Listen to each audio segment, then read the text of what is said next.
بسم اللہ الرحمن الرحیم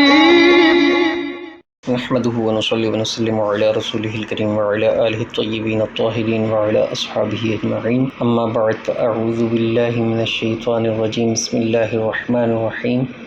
چینل فہم قرآن و حدیث کے سلسلہ فہم حدیث میں خوش آمدید۔ آج ہم بخاری شریف کی ایک حدیث مبارکہ پڑھنے اور سمجھنے کی سعادت حاصل کریں گے۔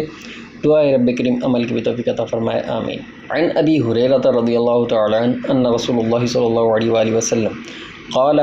يستجاب لأحدكم ما لم يعجل يقول دعوت فلم يستجب لي او كما قال النبي صلی اللہ علیہ وآلہ وسلم۔ حضرت سیدنا ابو ہریرہ رضی اللہ تعالی عنہ سے مروی ہے کہ رسول اللہ صلی اللہ علیہ وآلہ وسلم نے ارشاد فرمایا، بندے کی دعا قبول ہوتی ہے جب تک کہ وہ جلدی نہ کرے کہ کہنے لگے میں نے دعا کی تھی اور میری دعا قبول نہیں ہوئی۔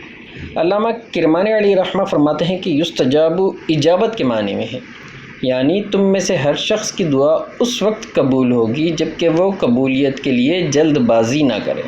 دعا کے مقبول ہونے کی شرط یہ ہے کہ ایک تو وہ جلدی نہ کرے اور دوسرا یہ نہ کہے کہ میں نے یہ دعا کی تھی تو میری دعا قبول نہیں ہوئی۔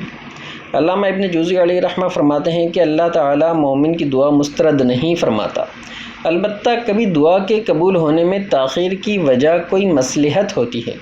کبھی ایسا ہوتا ہے کہ بندے نے جو سوال کیا وہ اس کے لیے موافق نہیں اور اللہ تعالیٰ اس بندے کو اس کے بدلے وہ چیز عطا فرماتا ہے جو اس کے لیے بہتر ہو، اور بعض اوقات اللہ تعالیٰ اس دعا کو مؤخر فرما دیتا ہے اور اس کے بدلے قیامت کے دن اسے اجر عطا فرمائے گا۔ لہذا مومن کو چاہیے کہ وہ دعا مانگنا ترک نہ کرے، کیونکہ وہ دعا کرنے میں بھی اللہ تعالیٰ کا عبادت گزار ہوتا ہے اور اللہ تعالیٰ کی تسلیم و رضا کا پیروکار ہوتا ہے۔ علماء کرام فرماتے ہیں کہ دعا کی قبولیت کے اصل معنی ہیں بندے کی پکار پر رب تعالیٰ کا لبیک یا عبدی فرمانا۔ یہ ضروری نہیں کہ جو مانگا وہ اسی طرح مل جائے جیسا کہ مانگا ہے، بلکہ مانگنے پر ملنے کی کئی صورتیں ہیں۔ مثلا اس دعا کے بدلے رب کریم اس کے گناہ معاف فرما دے، یا آخرت میں اس دعا کے بدلے اس کا اجر عطا فرما دے، یا اس کی اصل مانگی ہوئی چیز کی جگہ اس سے بہتر عطا کر دی جائے، یا اس دعا میں مانگی ہوئی چیز بندے کی زیادہ ضرورت کے وقت تک مؤخر کر دی جائے۔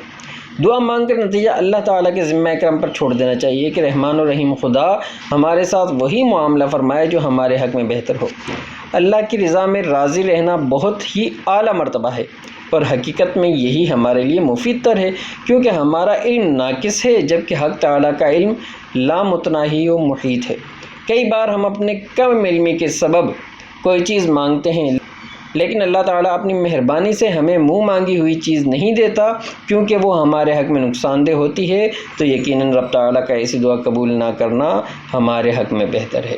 دعا ہے رب کریم ہمیں قرآن و حدیث کے مطابق زندگی بسر کرنے کی توفیق عطا فرمائے، آمین۔ زندگی نے وفا کی تو اگلی ویڈیو میں پھر ملاقات ہوگی، اس وقت تک کے لیے اللہ حافظ، السلام علیکم ورحمۃ اللہ وبرکاتہ۔